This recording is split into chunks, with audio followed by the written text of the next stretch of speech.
सभी को नमस्ते। योग व स्वास्थ्य के इस विशेष कार्यक्रम में आप सभी का हार्दिक स्वागत, अभिनंदन। आप सभी जानते हैं भारत में 6 ऋतुएं होती हैं और 6 ऋतुओं में अभी जो ऋतु चल रही है उस ऋतु का नाम है शरद ऋतु। ये स्वास्थ्य की दृष्टि से बड़ी महत्वपूर्ण ऋतु होती है, साथ ही साथ योग की दृष्टि से भी बहुत महत्वपूर्ण ऋतु होती है। जो लोग योग करना शुरू करना चाहते हैं वे सभी लोग इस ऋतु में योग शुरू कर सकते हैं, और जिन्होंने इस ऋतु में योग शुरू किया है वे योग से ज्यादा लाभ उठा पाएंगे, क्योंकि आने वाले समय में एक ऋतु आने वाली हेमंत, एक आने वाली शिशिर, ये दोनों ऋतुएं ऐसी हैं जो दोनों मिला करके शीत ऋतु या शीतकाल कहते हैं या सर्दियों की ऋतु कहलाती है। सर्दियों में योग का लाभ होता है दुगुना। योग का मतलब यहाँ पर प्राणायाम से है, व्यायाम जो लोग करते हैं उससे नहीं है। व्यायाम तो बहुत अच्छा करना चाहिए सर्दियों में, लेकिन यहाँ प्राणायाम से और आसनों से विशेष करके मैं बात कर रहा हूँ। विशेष करके ध्यान का बहुत आनंद आता है इस शरद ऋतु में, शीत ऋतु में, हेमंत और शिशिर ऋतु में। एक ऋतु इनके बाद आएगी, इस शरद के बाद। ये शरद जो इसका समय लगभग 23 अगस्त से 22-23 अगस्त से लेकर 22-23 अक्टूबर तक चलता है। इसके ठीक बाद में 22-23 अक्टूबर के बाद में एक ऋतु आती है जिसका नाम है हेमंत ऋतु। वो 22-23 दिसंबर तक चलती है, और 23 दिसंबर से 23 फरवरी तक एक ऋतु चलती है जिसका नाम है शिशिर ऋतु, शिवरिंग, जिसको अपन सर्दियों का काल कहते हैं। और उसके ठीक बाद में एक ऋतु प्रारंभ होती है, वो होती है वसंत ऋतु। 23 फरवरी से लेकर 23 अप्रैल, ये 2 महीने की ये भी ऋतु होती है। इसमें भी योग प्रारंभ करने की अच्छी उत्तम ऋतु है। लेकिन फिर भी योग तो कभी भी प्रारंभ किया जा सकता है। अच्छे काम को प्रारंभ करने का कोई अलग से मुहूर्त और अलग से कोई समय या तिथि नहीं होती है, लेकिन फिर भी ऐसा कहा गया है हठ योग के ग्रंथों में कि शरद ऋतु और वसंत ऋतु इस हठ योग की दृष्टि से बहुत उत्तम और अच्छी रहती है। चाहे वो शरीर की शुद्धि, जिसको डिटॉक्सिफिकेशन मेथड कहा जाए, जिसको षटकर्म कहते हैं, उनको करने के लिए वमन, शंख प्रक्षालन आदि आदि, धौती आदि। लेकिन हमें इस बात को आज जानना है कि 6 ऋतुओं के नाम पहले तो कौन से हैं, इसको समझ लेने पहले। अभी शरद चल रही है, 23 अगस्त से 23 अक्टूबर तक चलेगी, खत्म होगी। अभी 1 महीना बाकी है। अगला 1 महीना आपको क्या क्या आहार करने हैं, क्या क्या आहार नहीं करने, जिससे कि आपका ये 1 महीना बहुत अच्छा निकले। उसके बाद हम आगे की जो ऋतु आएगी उस ऋतु के बारे में आपको आहारचर्या या ऋतुचर्या के बारे में बताएंगे। वो ऋतु है 23 अक्टूबर से 23 दिसंबर तक चलने वाली हेमंत ऋतु, और 23 दिसंबर से 23 फरवरी तक चलने वाली जो ऋतु है उसको शिशिर ऋतु कहते हैं। 23 फरवरी से लेकर 23 अप्रैल तक चलने वाली वसंत ऋतु है, और 23 अप्रैल से लेकर 23 जून तक चलने वाली ग्रीष्म ऋतु यानी गर्मी की ऋतु, और 23 जून से लेकर 23 अगस्त तक वर्षा काल यानी कि वर्षा ऋतु होती है। आयुर्वेद कहता है, आयुर्वेद के ग्रंथों के अनुसार, आयुर्वेद के ऋषियों के अनुसार एक व्यवस्था है ऋतुचर्या की। दिनचर्या, रात्रिचर्या, आहारचर्या आपने सुनी, लेकिन ऋतुचर्या एक बहुत महत्वपूर्ण चीज होती है जो कि हमारे स्वस्थ और बीमार होने में बहुत ही महत्वपूर्ण, जिसको अपन कहते हैं ना, रोल प्ले करती है, भूमिका का निर्वहन करती है। जिस व्यक्ति ने ऋतुचर्या को समझ लिया, ऋतुचर्या में पथ्य और अपथ्य होते हैं, क्या खाना पीना, रहना, कैसे ओढ़ना क्या चाहिए और कैसे नहीं खाना, क्या नहीं खाना चाहिए, वो सब हमें इसमें थोड़ा थोड़ा सा नॉलेज आज हो जाएगी आज के इस कार्यक्रम को देखकर। तो सबसे पहले इस बात को हमें पता होना चाहिए कि हमारे शरीर में 3 दोष होते हैं, त्रिदोष या 3 बैलेंसेस होते हैं। इसको वात पहले को, दूसरे को पित्त और तीसरे को कफ कहते हैं। वात, पित्त और कफ। तो वात, पित्त, कफ में इस वाली ऋतु में पित्त बढ़ा रहता है। पित्त यानी गर्मी बढ़ी हुई रहती है, इसीलिए पेट की बीमारियां सबसे ज्यादा इस वाली ऋतु में होंगी यदि हम खान पान की जो है नियमावली या नियमों को फॉलो नहीं करेंगे, पालन नहीं करेंगे। तो इसीलिए हमें कुछ बातों को ध्यान रखना है। पित्त जब बिगड़ जाता है उसको कहते हैं कुपित पित्त। कुपित यानी बिगड़ा हुआ, और वो कुपित का मतलब नाराज भी कहते हैं दूसरी दृष्टि से। तो इस कुपित पित्त को हमें कैसे ठीक करना है या प्रकुपित पित्त को कैसे ठीक करना है, वो थोड़ा सा हमें पहले पता होना चाहिए। तो हठ योग में कुछ क्रियाएं हैं जिसमें वमन है, गुनगुना पानी जिसमें सेंधा नमक मिला करके जल्दी जल्दी पिया जाता है, और उसको 2 उंगलियां ही डाल करके फिर से निकाला जाता है। कितना, 3, 4, 5 ग्लास तक। उस पर वमन करने से प्रकुपित पित्त सारा बाहर निकल जाता है। तो पित्त जो बिगड़ने से बीमारियां पैदा होती हैं वो नहीं। पहला तो ये। और इसमें क्या खान पान चाहिए जो सामान्य रूप से हर व्यक्ति कर सकता है, वो पूरा एक चार्ट की तरह से वो आपको बता देता हूँ वो कैसे होगा, क्या क्या लेना चाहिए और क्या नहीं लेना चाहिए। तो पहले हम चर्चा करते हैं क्या लेना चाहिए। इस ऋतु में हमें घी और तिक्त पदार्थ यानी तीखे पदार्थों का सेवन हम कर सकते हैं। उसके अलावा मीठे सुपाच्य यानी कि जो जल्दी पच जाते हैं उन पदार्थों को हमें लेना चाहिए, शीतल यानी ठंडे। और उसके अलावा जिसको हल्के कहते हैं, अपनी प्रकृति से जो हल्के हैं, कम समय में पच जाते हैं, हल्के, गरिष्ठ नहीं होने चाहिए। इन ऐसे पदार्थ, गरिष्ठ के लिए सर्दी है, उसमें बहुत तेज जठराग्नि रहती है, तो आप सर्दियों के लिए वेट करें। शरद ऋतु में हमें हल्के, मीठे, सुपाच्य, तिक्त रस वाले, घी से युक्त ऐसे पदार्थों का सेवन करना चाहिए। उसके अलावा शाली चावल, मूंग, गेहूं, जौ, उबाला हुआ दूध, दही, मलाई, मक्खन और श्रीखंड। सब्जियों में देखें तो चौलाई, बथुआ, लौकी, तुरई, फूल गोभी, मूली, पालक और सोया और सेम। फलों की यदि बात की जाए तो अनार, आंवला, सिंघाड़ा, मुनक्का और कमलगट्टा। राजस्थान के लोगों में, राजस्थान की सब्जी मंडियों में अभी आंवला भरपूर मात्रा में आया नहीं है, थोड़ा समय लगेगा, लेकिन बहुत सारे राज्यों में आ जाता है।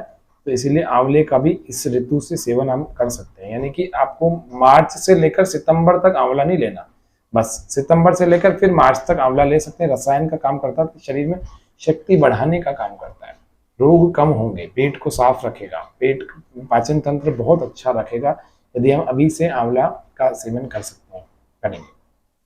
फलों की बात की जाए तो अनार, आंवला, सिंघाड़ा, मुनक्का और उसके अलावा कमलगट्टा।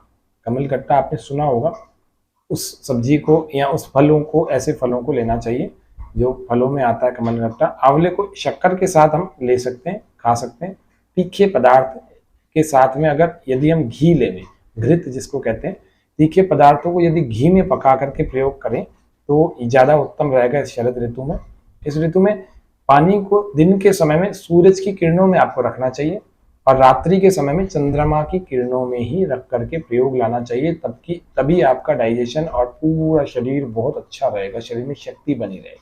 नहीं तो कमजोरी कमजोरी सी, थकान थकान सी महसूस होती है। क्योंकि इस ऋतु में शरद पूर्णिमा आपने नाम सुना होगा, पूरे वर्ष भर व्यक्ति प्रतीक्षा करता है शरद पूर्णिमा का, क्योंकि वो चंद्रमा की चांदनी में रखे हुए खीर को खाने का विधान है भारतवर्ष में। तो हम सब लोग तो भाग्यशाली हैं, 6 की 6 ऋतुओं का पदार्पण हमारे देश में होता है। तो उस चंद्रमा की चांदनी में शरद की पूर्णिमा की जो रात में हम एक विशेष विधि होती है, उस विधि के अनुसार यदि हम खीर को रखते हैं और उस खीर का दूसरे दिन सुबह सेवन करते हैं अमृत वेला में, तो निश्चित रूप से बहुत सारे रोग सदा के लिए समाप्त हो जाते हैं, सदा के लिए। ऐसा कहा गया है, कुछ विद्वानों ने, स्वास्थ्य के शास्त्रियों ने कहा है, वो कहते हैं कि कैंसर तक के भी रोगों को भगाने के लिए इस शरद पूर्णिमा की खीर का प्रयोग उन्होंने अच्छा उपयोगी देखा।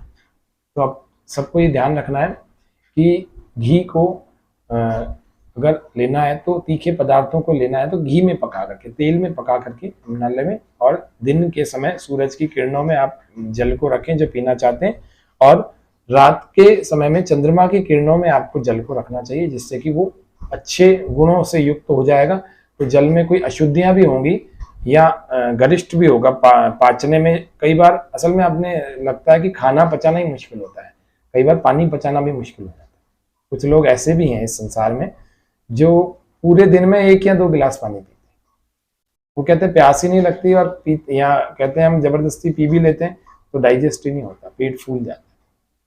पूरे दिन में 24 घंटे में वो 1 या 2 गिलास पानी पी रहे हैं, कैसे जीवन चलेगा? मांसपेशियां सूख जाएंगी, उम्र से पहले बूढ़े लगने लगेंगे, हड्डियों का ताकत निकल जाएगी, रक्त का जो बैलेंस है ना वाटर का, वो बिगड़ जाएगा, पूरे शरीर का लिम्फेटिक सिस्टम अफेक्ट होगा, स्किन ऐसी हो जाएगी बिल्कुल जैसे झुर्रियों वाली। इसलिए थोड़ा सा इन बातों का ध्यान रखें कि पानी यदि आपको नहीं डाइजेस्ट हो रहा, ज़्यादा नहीं पी पा रहे, कम से कम एवरेज तो एक व्यक्ति का है कि 24 घंटे में 3 से 4 लीटर तक तो कम से कम पी सकते हैं। जो व्यक्ति 20 वर्ष के 15 वर्ष के ऊपर लगभग हो गया है वो 3 से 4 लीटर तो प्रतिदिन पानी लेवे। स्वस्थ हो चाहे बीमार हो, इस बात का विशेष ध्यान रखना चाहिए कि पानी एक आधा किलो आगे एक आधा लीटर आगे पीछे हो सकता है, लेकिन अपने को इतना तो एवरेज लेना ही चाहिए। उसके अतिरिक्त हम क्या कर सकते हैं, इस ऋतु में जो अगस्त का तारा होता है उसकी प्रभाव से जो पानी आपने रात को रखा है चंद्रमा की किरणों में, उस अगस्त तारे के प्रभाव से ये औषधि युक्त हो जाता है, प्राणों को बल देता है। उसके अतिरिक्त हमारे रोगों का हरण करने वाला होता है। जो गंभीर रोग दवाई से ठीक नहीं हो रहे, जिनका नाम सुनकर के व्यक्ति भय लगता है व्यक्ति को, तो ऐसे रोग भी धीरे धीरे अच्छे होने लगते हैं यदि प्रकृति के इन अच्छे अच्छे ग्रह उपग्रहों का यदि हम सहारा लें अपने खान पान में, तो निश्चित रूप से ये शरद ऋतु हम सबके लिए उत्तम साबित होगी। आपने वेद में मंत्र भी सुना होगा, वेद का ओम तच्चक्षुर्देवहितं पुरस्तात् शुक्रमुच्चरत् पश्येम शरदः शतं जीवेम शरदः शतं शृणुयाम शरदः शतं प्रब्रवाम शरदः शतमदीना स्याम शरदः शतं भूयश्च शरदः शतात्। ओम, तो शरद हर जगह का है, कह रहे तच्चक्षुर्देवहितं, हे भगवान हम तच्चक्षुर्देवहितं हम अच्छा देखें और मतलब दिव्य देखें, अच्छा हितकारी देखें। देवहितम पुरस्तात् शुक्रमुच्चरत् पश्येम शरदः शतम्, शरद 100 शरदों को यानी 100 वर्षों तक हम देखते रहें, अर्थात हमारा 100 साल तक हमारा जीवन है और इन आंखों से हम 100 साल तक काम लें। पश्येम शरदः शतम् जीवेम शरदः, हमारी प्राण शक्ति 100 वर्षों तक, शरद शतम यानी 100, शरद यानी शरद ऋतु। अब यह शरद ऋतु की बात क्यों कही, ग्रीष्म ऋतु की बात नहीं कही, हेमंत की बात नहीं कही, अलग अलग ऋतुओं की बात क्यों नहीं कही, क्योंकि शरद ऋतु शारीरिक दृष्टि से एक विषम ऋतु भी कही जाती है। इसको निकालना अच्छा, मतलब इस ऋतु में आप अपने शरीर को अच्छा बनाने के लिए जितने प्रयत्न हो सकते हैं कर सकते हैं, करना चाहिए, क्योंकि ये गर्मी और सर्दी का संधि काल कहलाती है। गर्मी के ठीक बाद यानी ग्रीष्म ऋतु के ठीक बाद वर्षा ऋतु होती है, और शीत ऋतु के जो 2 ऋतुएं हैं हेमंत और शिशिर, इससे ठीक पहले ये शरद ऋतु होती है, इसलिए ये संधि काल होती है। इस संधि काल में सबसे ज्यादा व्यक्ति बीमार भी होता है और सबसे ज्यादा स्वस्थ भी हो सकता है। अब आप तय कर लो आपको होना क्या है, स्वस्थ होना है कि बीमार होना है। स्वस्थ होना है तो इस अगला 1 महीना आपको, या फिर ऐसा समझ लीजिए कि 23 अगस्त से लेकर 23 अक्टूबर तक आगे जो बता रहा हूं इन बातों का पालन करें। हम जिस जल को अभी रात को रख रहे हैं चंद्रमा की किरणों में, अगस्त जो तारा उसके प्रभाव से इस जल के अंदर का सारा विष निकल जाता है और इस जल की अशुद्धियां दूर हो जाती हैं, शुद्ध हो जाता है, अमृत तुल्य हो जाता है। इसको आचार्य चरक ने आयुर्वेद के ग्रंथों में हंसोदक नाम दिया है इसको। हंसोदक यानी समस्त रोगों को हरण करने वाला। कैंसर तक के रोगी भी यदि 2 से 5 महीने तक वर्षा का जल जो कि अभी गिरा है, अभी समझ लीजिए कि 30 सितंबर तक जो आएगा जो भी वर्षा का जल, उसको यदि इकट्ठा करें, स्टोर करके रखें और उसी को पिए, तो निश्चित रूप से बड़े बड़े और गंभीर रोगियों के लिए भी ये बहुत उपयोगी है, उनके रोगों को दूर करने के लिए, जिनको एसिडिटी और गैस की परेशानी छोड़ नहीं रही। उन लोगों को भी समय रहते अपने छत पर कुछ ऐसी व्यवस्था करें कि बारिश का पानी उसमें इकट्ठा हो जाए और उस पानी का सेवन आप पीने के लिए करें और पूरे वर्ष भर करें। इकट्ठा खूब सारा इकट्ठा कर लो और कंटेनर किसी टंकी में भर के रख दो, आपके सारे ही रोग ठीक हो जाएंगे अगर एक ही इस काम को कर लिया तो। हंसोदक है, हंसोदक, इसीलिए इस पानी का सेवन आप सभी करें। आपको लगता होगा कि अभी तो बारिश बंद हो गई, अब कैसे करें, अगली बारिश का इंतजार कीजिए। इससे पहले अभी जो ऋतु के दिन रह गए हैं, तो इस ऋतु में आपको हरड़ का सेवन करना चाहिए। हरड़ का सेवन मिश्री के साथ कर सकते हैं, गुड़ के साथ कर सकते हैं। हरड़ का चूर्ण बना लीजिए, उसको मिश्री के साथ या गुड़ के साथ आधा आधा चम्मच प्रतिदिन सुबह और रात को दोनों समय लीजिए। निश्चित रूप से आपका पेट सही रहेगा, शरीर में शक्ति बढ़ेगी। जो थकते हैं बहुत, जिनको एसिडिटी होती है, जिनको गैस की प्रॉब्लम होती है, वो भी समाप्त हो जाएगी, कम हो जाएगी और धीरे धीरे खत्म हो जाएगी। उसके अलावा उस हरड़ को आप मुंह में रख करके चूस सकते हैं। छोटी हरड़ जो आती है, भोजन के बाद आप मुंह में रखें, उसका रस अंदर ले, चूसने से अंदर रस जाएगा और आपका पाचन तंत्र और अधिक उत्तम होगा। कुपित पित्त यानी कि बिगड़ा हुआ जो पित्त है उसको और दूषित रक्त को इन दोनों को यदि शांत करना है, क्योंकि रक्त भी दूषित हो जाता है कई कई ऋतुओं में, अगर हमारा खान पान ठीक नहीं है तो हमारा रक्त दूषित है, या अभी शरद में जो कुपित पित्त है, बिगड़ा हुआ पित्त है, इसको यदि आपको ठीक रखना है तो उसके लिए विरेचन करना चाहिए। विरेचन यानी कि दस्तावर औषधि, जिससे पेट खुल करके साफ हो जाए, ऐसी औषधि, क्योंकि ये हरड़ भी ऐसा ही काम करेगी। तो रक्त शोधक भी है ये हरड़, रक्त शोधक भी है और विरेचक भी है, यानी कि पेट को साफ करती है। एक तो ये बहुत जरूरी है, और एक रक्त मोक्षण यानी दूषित रक्त को निकालने वाली एक पद्धति होती है रक्त मोक्षण।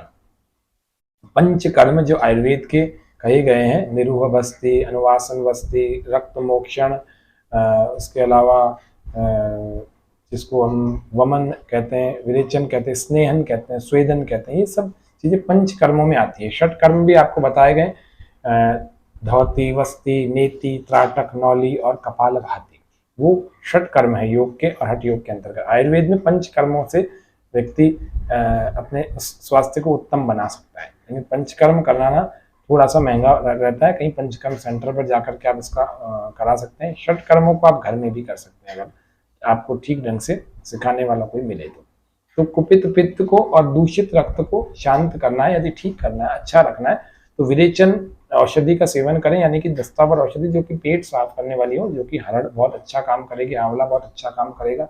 और इसके अलावा आपको क्या करना है, दोनों इन चीजों को करके, आहार विहार को करके, षट कर्मों या पंच कर्मों को करके, या विरेचक औषधियों को लेकर के, इन तीनों चारों में से कोई भी दो ऐसी चीजों को अच्छा ढंग से कर लें, या इन खान पान को अच्छे ढंग से फॉलो कर लें, तो आप बहुत सारे रोगों से बच भी सकते हो। आने वाले समय में जो आपके रोग शरीर में आ न जाए, जिनकी संभावना बनी हुई है, उन समस्त रोगों से आप बच सकते हैं यदि आपने ऐसा किया।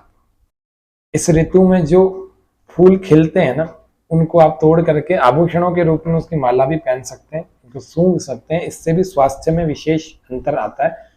ऐसी ऋतु में जो जो भी फूल खिलते हैं, सीजनल जो फ्लावर्स हैं, उनको ला करके एक प्लेट में रखें। अब अपने ऐसी जगह रखें जहाँ पर ज़्यादा से ज़्यादा समय तक आप बैठते हैं, वहाँ पर जब भी आपका नजर जाए आपकी 1-2 मिनट सूंघ लीजिए। आपको पता है गंध चिकित्सा भी एक प्राकृतिक चिकित्सा में एक भाग होता है, गंध चिकित्सा। तो गंध चिकित्सा बहुत महत्वपूर्ण चीज है, यदि आप इसका भी सेवन करेंगे तो निश्चित रूप से, क्योंकि एक एक चीज, कौन सी चीज आपके शरीर को काम कर जाए वो पता ही नहीं है, और इनका कुछ भी नुकसान नहीं है, एक भी चीज का कोई नुकसान बना हुआ नहीं है। इसीलिए आप ज्यादा से ज्यादा फायदा नहीं होगा, इतना सा है, लेकिन होगा, किसी भी कार्य का परिणाम तो आता ही है, निश्चित रूप से अच्छा ही आएगा। इन प्राकृतिक और निरापद चीजों को यदि आप प्रयोग में लाएंगे तो निश्चित रूप से बहुत अच्छा ही परिणाम आने वाला है। रात्रि के समय में आपको चंद्रमा की किरणों में घूमना चाहिए, बैठना चाहिए, लेटना, सोना चाहिए।